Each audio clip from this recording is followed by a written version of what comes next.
Welcome back to the show. I will now pick up right where I left off last week. I've heard of those. She had indeed watched TV, especially the shows she liked the best. What should we do with the body? Oh, that sounded so much like something from a murder mystery. If you don't want it, I'll take it home and make dinner with it. Barbara was cleaning her knife off on a rag. You'd eat something that's been sucked on by a monster? Pam thought this was just too bizarre, even for one of the bag team. Well, if you put it that way, maybe we should just bury it in the backyard. Pam looked around to be sure nobody was listening. What about the yard goat? He might not take too kindly to us dumping one of his relatives back there. Okay, how about we bury it right there? Barbara pointed to a parking lot next to the path leading towards the new basement entryway. You got a shovel? Barbara had gotten her entrenching tool from the trunk of her car. She had a lot in common with Mr. Armstrong when it came to things you might just need. He being a Boy Scout troop master and her having belonged to that really weird Girl Scout pack. Some had referred to them more as a wolf pack, especially when it came to selling cookies. Most folks bought cookies to avoid the possibility of late night visits. They stood there looking at the fresh grave as if some long lost relative had just been planted there. Should we say a few words? Pam wasn't sure if you did that for animals or not. Barbara said something about life and death and maybe the afterlife, as well as life after death. She laid some flowers on the grave. She quickly wiped some wet stuff from her cheek. What was his name? I don't know. The police found him and called me. This made Pam feel sad as well. She sniffed a few times. The pair just stood there thinking their own thoughts. This is too much like a story about a hyena by H. Munro. I'd best get going, gotta pack, and get to bed. Long drive tomorrow. Barbara wiped her eyes and headed for her car. In Esme by H. Munro, a couple of women are being accompanied by a hyena that they assume escaped from some private zoo. It eats a kid, and then it gets run over by a truck. The women feel awful about the poor dear animal and insist it receive a decent burial. Pam had wanted to get Harry the cryptid hunter. He said he could find anything of unknown creatures. To look into the chupacabras, but he was out on a bat squatch case. Someone had called in saying they'd seen some kind of a giant bat creature flying around town. She decided to see who could investigate tomorrow. Pam got home long after the sun had slipped below the horizon. Well, actually, the horizon had moved up. The sun wasn't going anywhere. She parked at the curb and went in to tell her mom. Her dad, Pam's dad, not Paula's, was going to be late. Mom, I'm home. Pam looked around a bit, spotting her mother sitting in an old wooden rocking chair. She looked as if she were asleep. Pam walked into the kitchen. Dinner wasn't ready. It wasn't even in the process of being prepared. Now that's odd. Pam looked over at Paula, sound asleep, sitting by the sliding back door. There was a slight smile on her face. Must have had a hard day or something. Pam moved over closer. There was a photo album open in her mother's lap.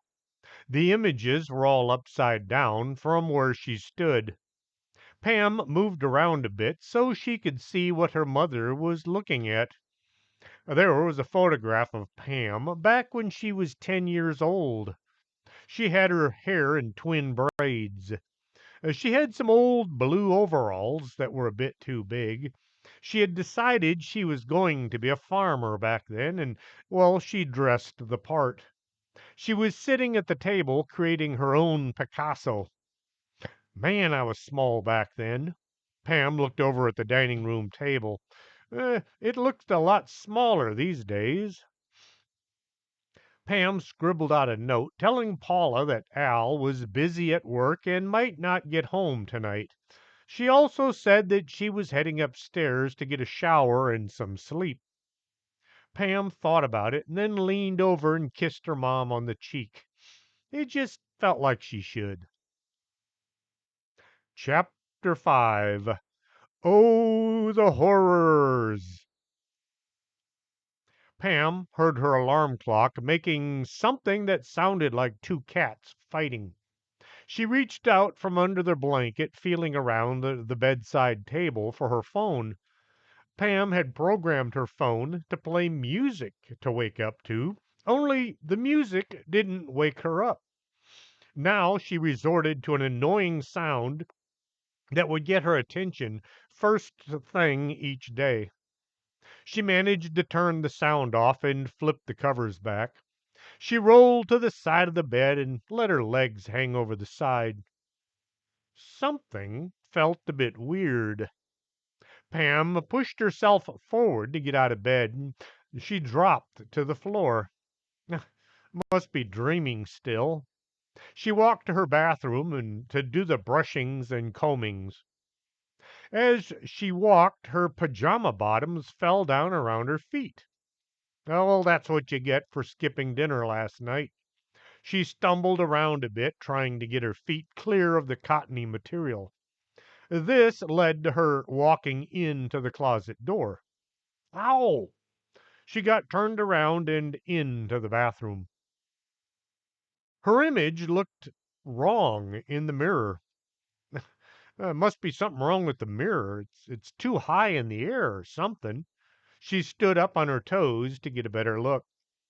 The face looking back at her looked wrong as well. Her hair, that usually stuck out in every direction, had been braided. She was sporting twin pigtails. Man, I haven't braided my hair in forever. Pam got closer to the mirror. She had to hoist herself up onto the countertop. Man, I must have slept wrong. I look strange. She got busy getting ready for school. After a few minutes of getting ready, Pam was partially awake. She went to her closet to get her uniform. The deadbolt was locked, just in case. She unlocked it and opened the door. The hangers were all too high. Oh, this is just strange. She had to jump up in the air to grab her clothes from the hangers. She was trying to put on her shirt, but it was way too big. Ah, somebody must be playing a joke on me. Pam ran back into the bathroom. I'm, I look, I'm only, Pam couldn't get the words out. No, no, no, no, no, no, this isn't right. Must be something else. Pam walked back in her bedroom, only to turn around and run back into the bathroom for another look.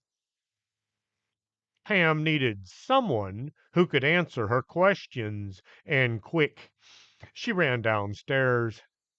Mom, there's something wrong with my body. She felt like she was 10 again. Pam made the bottom of the stairs. She was heading to the kitchen where Paula should have been, only her mother was still sitting in that rocking chair, the photo album still on her lap. Mom, did you hear me? Mom! Pam looked at her mother. She still had that smile on her face. Her eyes were closed like she was asleep. Pam hesitated before shaking her. Mom! She shook harder. Pam ran to look in her folks' bedroom.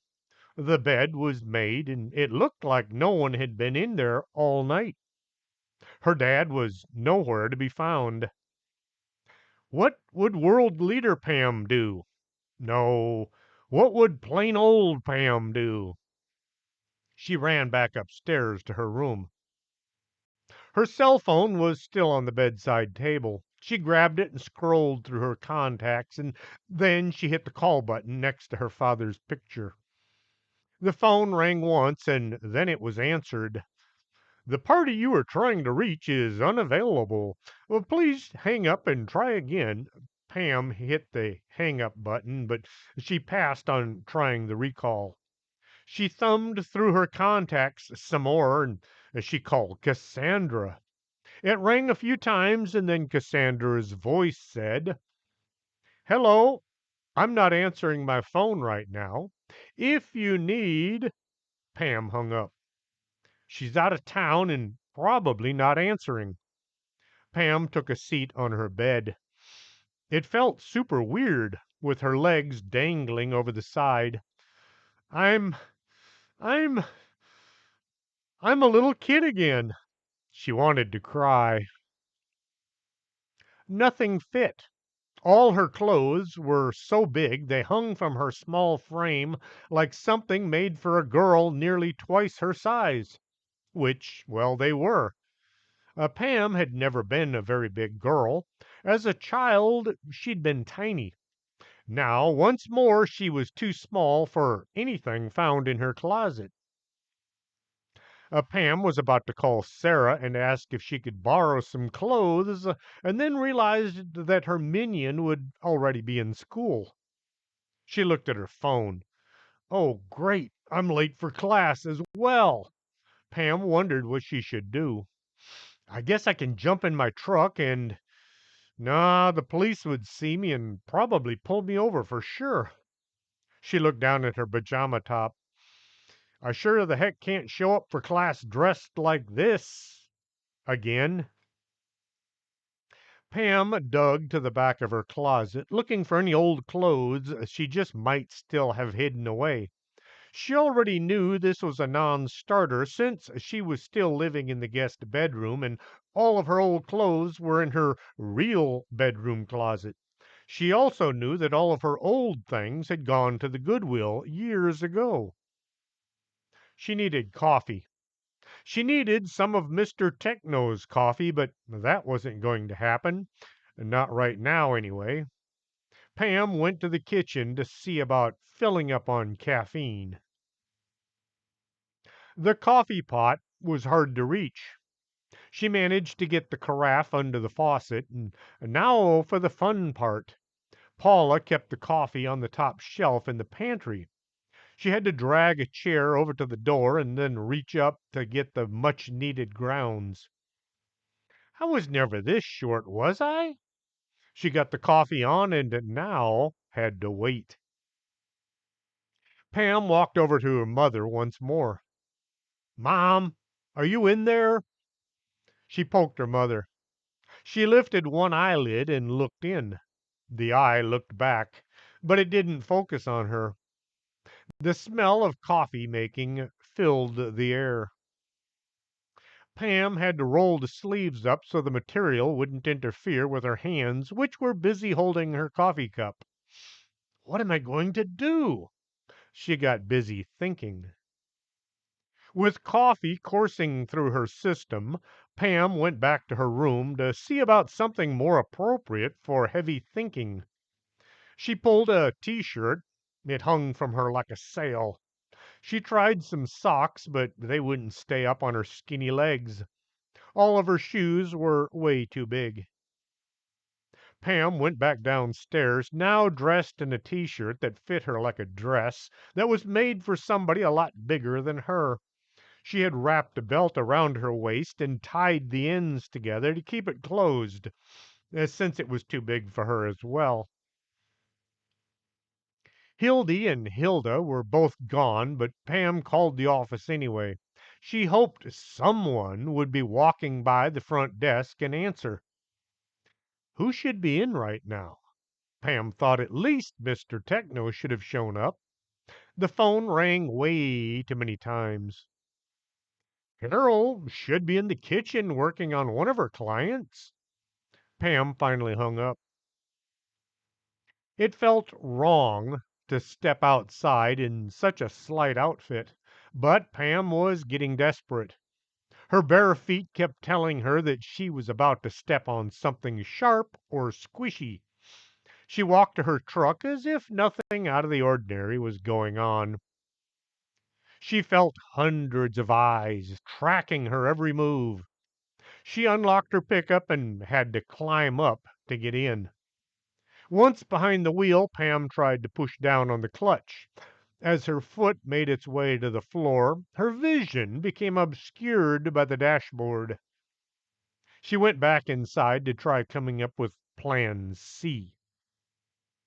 She wasn't hungry, not even after skipping dinner last night. Paula was still sitting there with that smile of thinking back on her face. Pam looked at her mom and then she looked at the chair. It wasn't new, but it was new to their house. Must have something to do with that chair. Pam moved over closer to see if she could see anything. There might be some old runes, or maybe some scroll work, maybe some kind of ancient spell. Pam looked at the back and the sides and then the bottom of the chair. It was just a plain old rocking chair. Pam tried calling her father once more. It went straight to voice telling her Albert Bogus was unavailable. She called the office and listened to the sound of a ringing phone not being answered. Pam ran back up to her room and grabbed that weird advanced cell phone that Geek Pam had given her. She turned it on and waited for the thing to warm up and then went to the text page. She typed, "Are you there?" and hit send. The sound of a TARDIS landing got her attention. There was a text from her other self. It said, "Wah! Boo-hoo! Boo-hoo!" Sniffle, sniffle. Pam was shocked that Geek Meek Pam would write like this. "Are you okay?" She hit send. "I look like a little kid again. I'm only 10, and Mom is missing inside her own head." The text came in. "I can't reach Dad on his phone, and nobody is answering at the office." Pam didn't know what to do. Meek Pam was having a meltdown, and neither of their parents were there to help. "Okay, we need to think. What happened to Mom, and how will we fix it?" She hit send. "I don't know.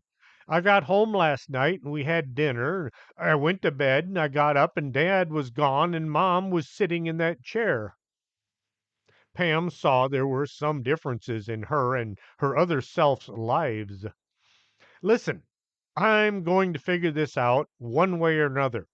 As soon as I know, I'll tell you and we'll both get back to our old selves in no time." Pam hit send. "I hope and I pray I can do this." Pam made sure not to type and send that last bit. "Sniffle, sniffle, honk.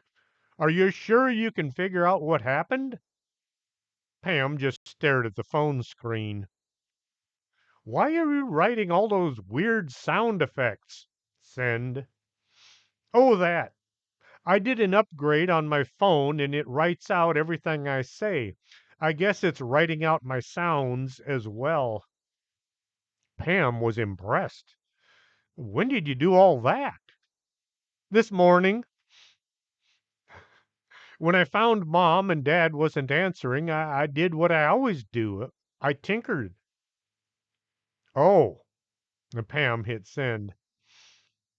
Pam thought about how she was going to handle both ends of this quandary. "I have to go and try something.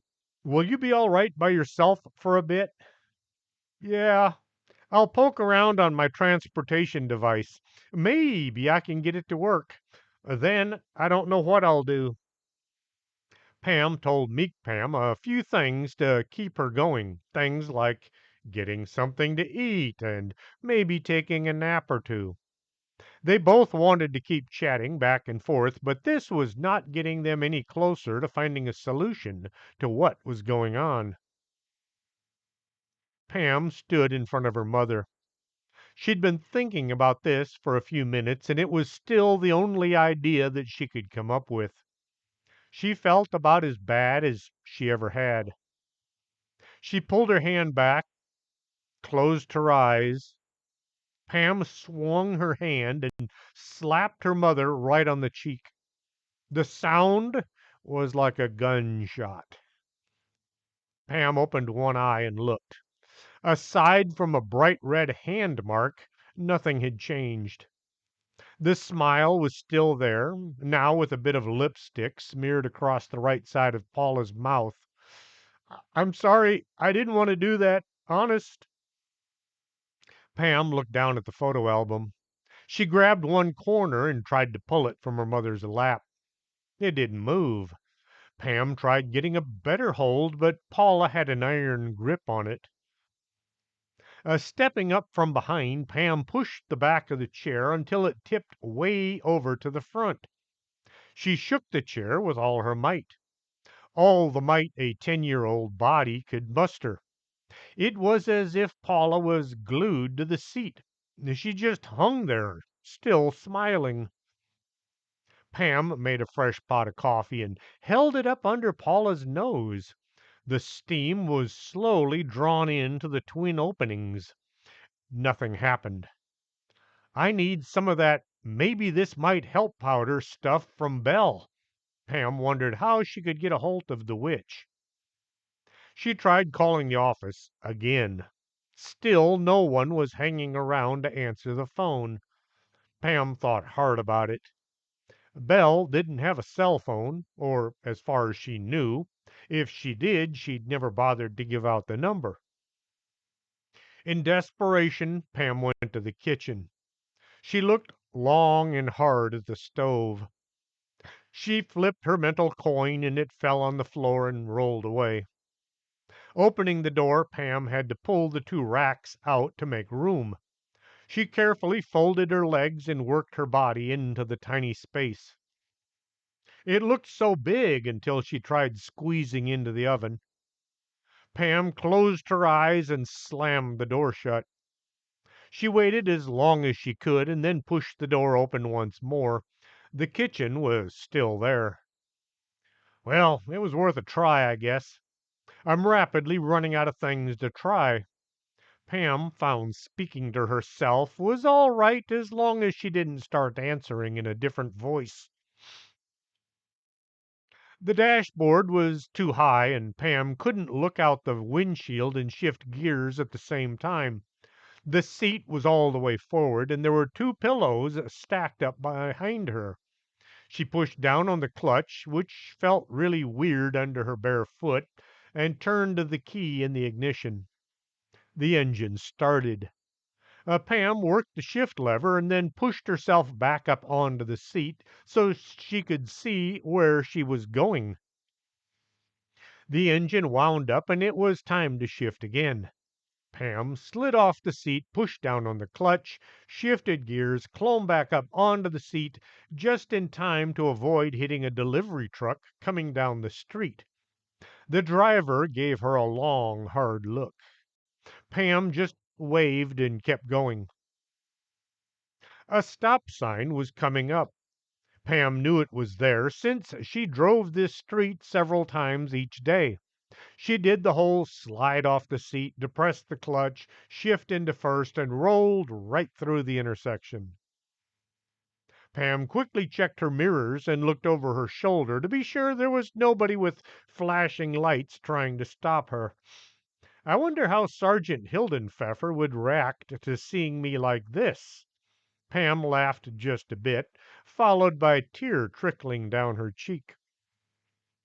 With all the good luck Pam had acquired over the years, she managed to get to the office without A. Hitting anyone, B. Getting pulled over by the law, C. Running over too many curbs, and D. crying too much. As she stopped in the dirt, kind of a parking at an angle, Pam thought about how she felt. She was surprised that she felt so sad. She knew what sad felt like during many of her misadventures, but now she felt like a little kid needing her mother. Not only was her body 10 years old, it seemed that her mind and her emotions were as well. She quickly wiped her nose on the sleeve of her t-shirt and opened the door. The parking lot was empty. Well, except for Hortense's VW, since she'd ridden with Dolores. Her dad's truck was still where it had been last night, and other than that, it looked so empty.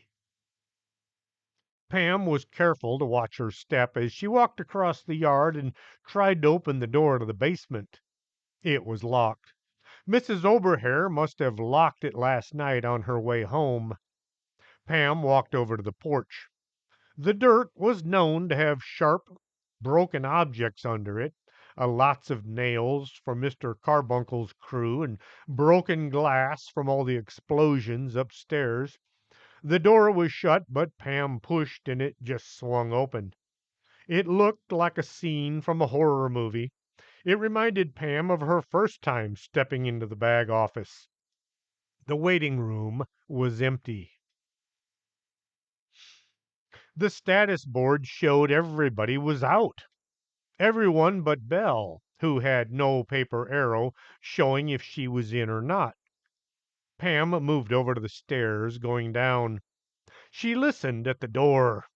It was quiet. Not even Mr. Gigante was in. She went down, hoping this was going to lead to some kind of solution. The coal room door was closed. Pam pulled on the rope attached to the bell and waited. Bring your troubles and your woes, but leave your foolishness behind, Belle yelled from the other side of the door. Pam took a deep breath and opened the door. Belle was stirring her cauldron with the boat oar. She gave Pam a look. What kind of troubles can a 10-year-old have that I can possibly deal with? Her voice sounded normal. Normal for a regular person, not for her. Belle, it's me, Pam. Pam wondered why her name came out as a question. Belle looked at her and then laughed. Yeah, right. Nice try. Did she put you up to this? Belle looked around as if she expected Pam to be standing behind her. How she could have snuck in was another question. Shouldn't you be in school now and not trying to con an old witch? No, really, it's me, and I need your help. Pam had to quickly wipe her eyes. Why she was feeling so sad and desperate was beyond her. Belle looked at Pam. She looked some more, squinting her eyes.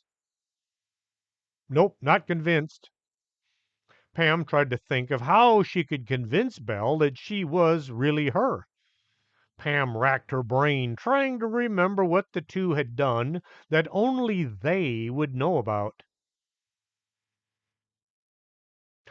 I still owe you $385 for George's dinner bill at the casino. Belle's eyes got wide. That's true. You said George or you'd get me the cash as soon as we got out of that casino. Belle looked at Pam. You got the money? Her face kind of fell. Oh, what am I saying? What happened to you? You look so small. Pam tried to fill Belle in on all that had happened since last night.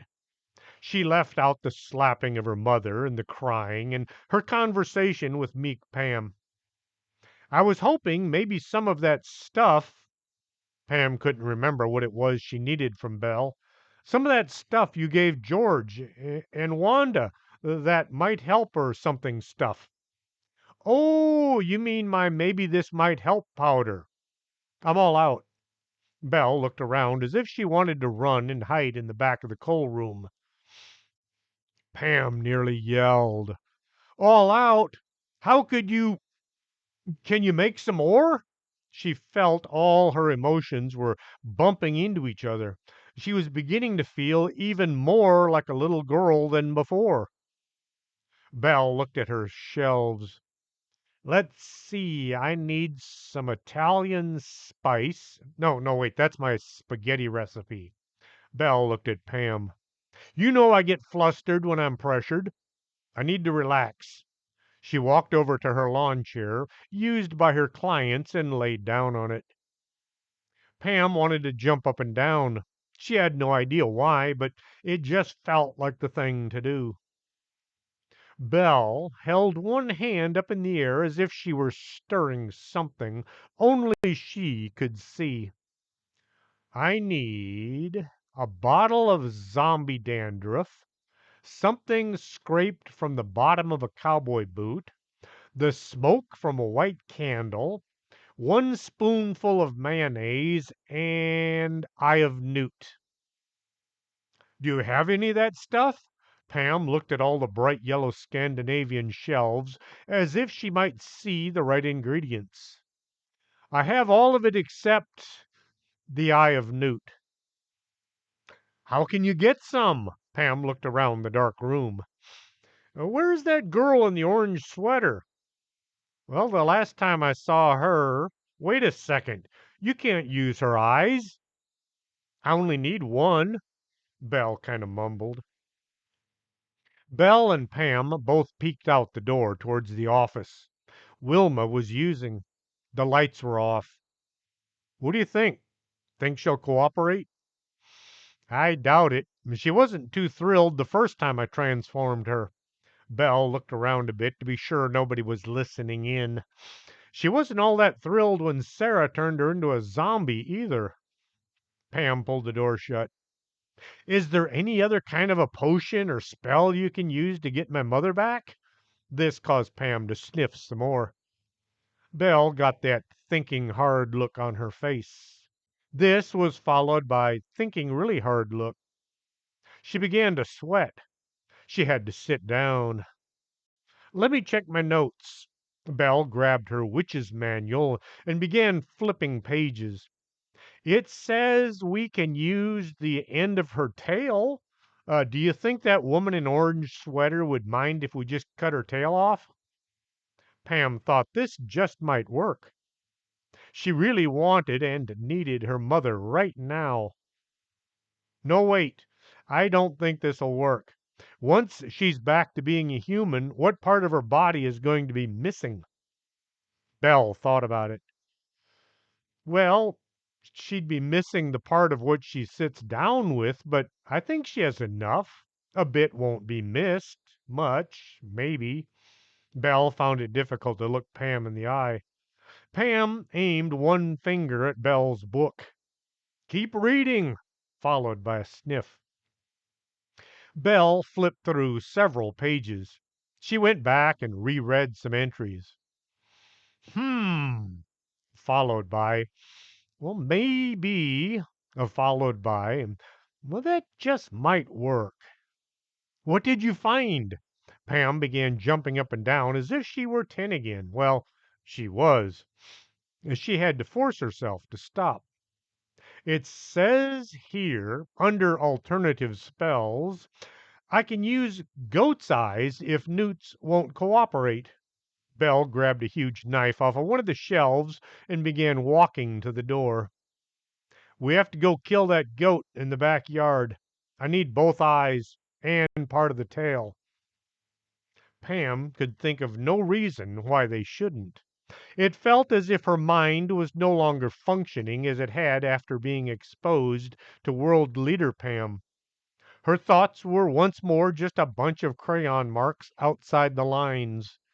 More pain and suffering. Belle walked up the stairs as if nothing untoward were about to happen. The closer to the top she got, the more stealthy her tread became. Once at the top, she carefully peeked out to see if there might be any witnesses to her nasty quest. She whispered over her shoulder. The coast is clear. Come on. She held the knife behind her back. Pam followed the witch down the hallway to the kitchen. Belle stopped and motioned for Pam to open it. Pam followed in Belle's actions, slowly opening the door and looking through the crack. The kitchen was empty. As the two were almost to the back door, Pam got a sudden thought. Can we use a goat that's already dead? Pam really didn't want to kill the yard goat. It was more of a pet, more than Prince Wapo anyway. Belle thought about it. I don't see why not. The recipe says goat's eyes. It doesn't say how fresh they have to be. There's a dead goat out front by the new door. Pam thought a second. It might be a bit smelly. We buried it yesterday. Okay, you dig it up. Belle turned and started back the way they'd come. The flowers were still there, only wilted and in need of watering and being thrown away. Pam gently set them aside and looked around for the shovel. Barbara had taken it with her. Pam looked around just in case one of the Civil War soldiers had left a shovel sitting around somewhere. No such luck. She got down on her hands and knees and began digging with her fingers.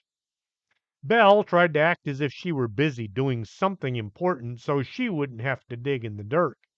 It wasn't that she didn't want to help, as she was averse to digging up dead bodies, even if they belonged to goats. Pam felt something furry and stiff under her fingers. Oh, ick. She didn't want to touch a dead anything. There was something wet stuck to her thumb. She closed her eyes so she wouldn't see what her fingers were doing. Maybe I can grab the tail. She felt something wet instead. Pulling the dead animal came out of the hole, along with plenty of dirt. There, one dead goat. Can you cut the eyes out here, or do we need to take it back to your lair? Pam still had her eyes closed. Belle stepped back. Me? She's your mom, not mine. You cut 'em out. Pam opened one eye and looked at the poor dead creature right next to her knees. She felt like crying. Her lip began to tremble. Tears began to roll down her cheeks. She didn't know if this was for her mother or for the dead goat or both, but she felt awful. Pam held out one hand. Give me the knife. She tried to hold back the sobs. Belle watched as Pam's hand shook. Her entire body was shaking. She tried to hand over the knife, but the young girl was shaking too much. It was just too horrible for her witch's heart to take. Move over. I'll do it. The two walked back to Belle's lair. Neither had anything to say. Pam kept her right hand held out as far from her body as she could get it. Even after rubbing it vigorously on the grass, well, the weeds, the sticky, wet stuff refused to come off. Belle plopped down on her lawn chair and just stared as Pam searched for something to clean her hand with. Back in the corner, there's a bathroom. You can use the sink. Pam was halfway there when she turned and gave Belle a questioning look. I had those construction guys build it one day while you were out. Belle tried to look less guilty of whatever it was that Pam might be thinking she had done. I hated having to run upstairs every time I needed the little girl's room. I'm not surprised that you did it. I'm just surprised nobody else thought of it. Pam was about to open the door. I'm also surprised you didn't know you had an entire jar full of eye of newt in your pocket. Pam got busy with lots of soap and hot water. The goat was back in his happy little hole, both eyes still in place. The flowers had been replaced with newer, fresher ones. Belle had her cauldron up and running, as in the fire was lit and things were going into it. Bubble, bubble, toil, and no, that's not it. Belle thought hard. Boil, boil, dribble, and trickle? No, that ain't it either. Pam took over sitting on the folding lawn chair and watched. Do you have to recite the saying just right to get the potion to work? Belle kept stirring. Not really, it just sounds cool. She began adding a few more ingredients. I need a double pinch of, oh, that's it. Double, double toil and trouble. A huge puff of red smoke shot up from the cauldron. Wow, that never did that before. Belle got a ladle from the shelf and dipped out some of the liquid into the cauldron. Oh, in the cauldron. She pulled a glass bowl from one of the shelves and dumped the liquid into it. Steam came boiling up from the container. Some of the red liquid got on her hand. Ow, that stuff's hot. Belle was about to put her finger in her mouth and then thought better of it. She wiped the red goo off on her dress. The material began to smoke. Never did that before either.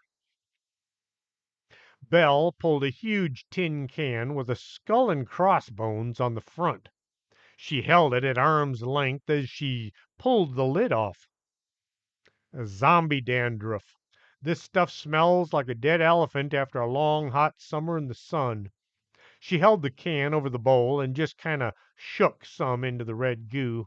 More smoke and steam came up as the two substances met. Belle drug an electric mixer out from its hiding place and shoved it into the bowl. When the switch was thrown, the mixer made a sound as if it didn't want to be anywhere near this potion. Bits of now pink dough was flung in all directions. Belle was turning a darker shade of green. She finally turned her head and gasped for breath. This is the part of being a witch I really hate. The mixer was slowly making a more reasonable sound as the two main ingredients became one. Belle dumped the pinkish looking substance out on a small plastic cookie sheet. She popped it into a microwave and turned it on for 5 minutes. Pam sat there watching Belle stand there waiting for the microwave to go ding. When the microwave finally went ding, Belle pulled the sheet out and covered it with a cloth. The cloth had quite a few holes in it from previous use. She began whacking the top with a mallet. Belle was working up quite a sweat. Almost done. I just need to turn this brick into powder. Belle found a wide-mouthed jar in a pile by the back wall. She wiped the outside off and then held it next to the cookie sheet. The powder mostly went into the jar. A cork was shoved in to keep the contents on the inside. Now we just have to get this, she held up the jar, into your mother. Thanks a whole bunch. I owe you something, provided this works. Pam held out her hand for the pink powder. I'd better come with you. I have to recite a magic spell while administering the cure stuff. She put the bottle in her pocket. You know what you have to say? Pam gave Belle a look. You know, like when you're trying to turn Wilma back into a human? Look, kid, Pam, I've been a witch for as long as you've been alive. Maybe. How old are you? I'm 10. No, wait, no, I'm 17. Pam was having a hard time thinking. It was almost as if her mind was that of a 10-year-old again. Let's go before something else goes wrong. Belle surreptitiously grabbed her witch's book as they headed out the door. Pam got in behind the wheel and she got the key out of the ashtray and put it in the ignition. Pam had to slide forward to depress the clutch. With the engine running, she stared at the dashboard. What's wrong? Forgot how to drive? Belle didn't laugh, not even a tiny bit. She was beginning to worry about her friend. "I can't remember where I live." She looked desperately at Belle. "I mean, I know I live in a house, and I know what it looks like, but I can't think of how to get there." Pam felt depression slipping up on her once more. Belle had never been to Pam's house, never had a reason to go. She had no idea where the bogus house might be. "Where's your driver's license?" "At home, in my purse." Pam felt just awful knowing that she'd left home without her license. If the police had stopped me, I'd probably have wound up in jail by now. Tears ran down both cheeks. Belle waved one hand in the air, brushing the headliner with her fingers, and said, "Memento dumum," as she flung her fingers towards Pam's head. Pam just sat there with a lost look on her face. "Hang on, I'll be right back." Belle got out of the truck and ran to the office. The front door had barely closed before she was back, a page from the phone book in one hand. "You need to go that-a-way," she pointed to her right. Pam got into the right gear and let out the clutch, and she managed to get up onto the driver's seat just in time to stop at the driveway. Belle pointed left and then right. She was wondering if this trip was going to be her last. For someone who had forgotten where she lived, Pam was still able to drive. It was almost as if the truck knew where they needed to be. Anyone seeing the pair running from the front door would have thought a witch was chasing some poor little kid. Pam got to the front door and opened it. This was when she realized she'd forgotten to lock it on her way out earlier. The house was exactly as it had been when Pam had left only a few hours ago. Her mom was still sitting there with what looked like a creepy smile on her face, the photo album still in her lap. Pam felt tears sneaking up over her eyelids. "Now what? Last time you put the powder in George and Wanda's coffee." "And that is precisely what we're going to do now." Belle set her witch's book on the dining room table. She walked into the kitchen as if she owned it and began making coffee-making sounds. "Where's the coffee?" Pam dragged the chair back over to the pantry, reached way up into the back, and managed to find the grounds. The coffee maker was making coffee-making sounds, followed by fresh-made coffee smells. They only needed one cup, but they'd made a whole pot, so they could enjoy a cup along with Paula, who might not enjoy her considering what was in it. "Wait a second. George said his coffee had quite a zip when you put that stuff in his cup." Pam was now worrying they might be poisoning her mom instead of waking her up. Belle was just a bit worried as well. "No, it was Wanda who said, could I get some more of that coffee? It had quite a zing to it." George just jumped to his feet and got her some more coffee. Pam looked at the coffee pot and then at her mother. "Should we try it?" She kept thinking about the smell and the skull and the crossbones and all of the icky stuff that was now in powdered form, waiting to enter her mother and do what just might help or possibly not. "Won't hurt me a bit." Belle opened a few cabinets looking for coffee cups. "How does your mom take her brew?" One sugar and a little cream." Pam tried to touch her mother while making strong thoughts about coming back. Belle piled in the sugar and cream into the cup, followed by the maybe this might help powder. There was just enough room for a little bit of coffee. She carried the cup over to where Pam was on the verge of a total meltdown. "Try to pull her chin down so I can pour this in." Pam wiped her eyes and tried to get her mother's mouth open. "I can't, it's stuck." Her voice sounded like a small child in desperate need of her mom. Pam grabbed a hold of her bottom lip, Paula's lip, not her own, and tried pulling. Her lip moves, but not her jaw. Belle gave Pam a worried look. Well, another worried look, only more so. She's starting to sound and act like a 10-year-old. She put one hand over her mouth. Did I say that out loud? Yes, and it was mean and true. Pam knew she was 17 years old. She was about to become an adult.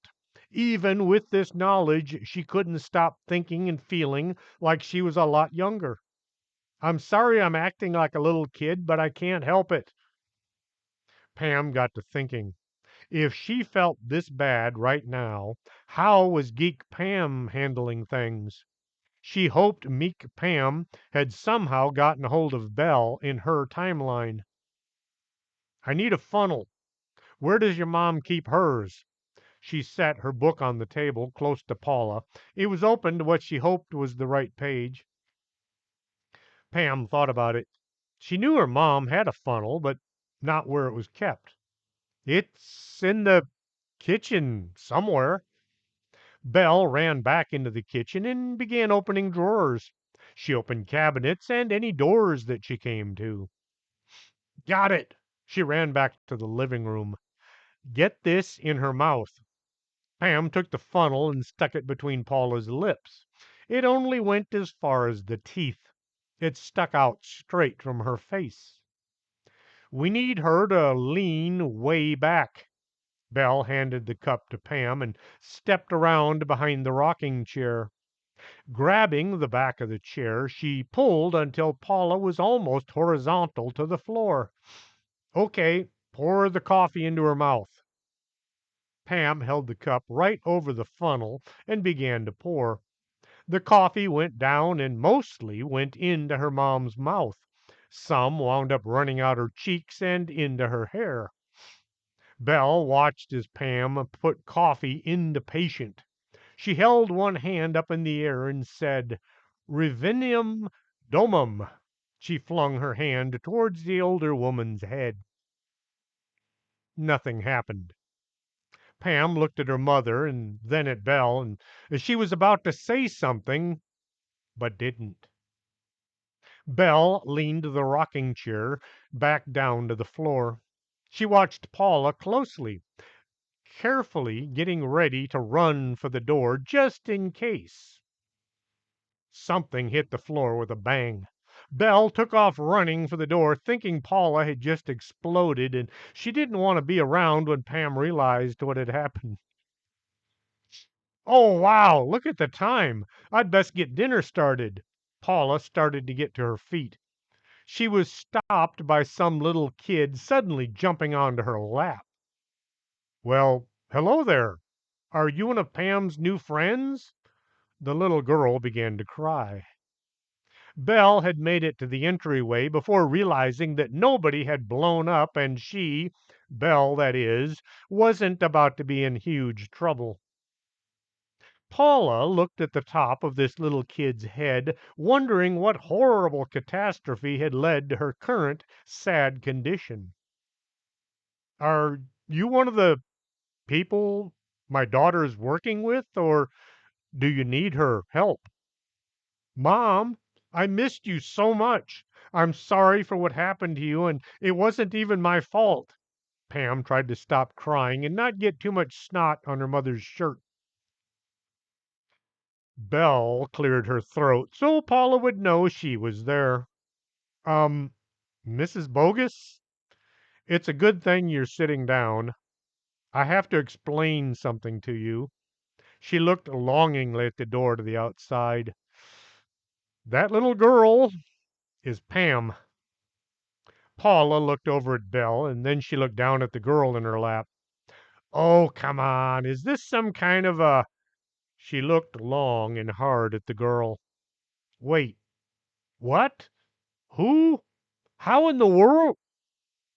Pam tried to speak without sounding so distressed.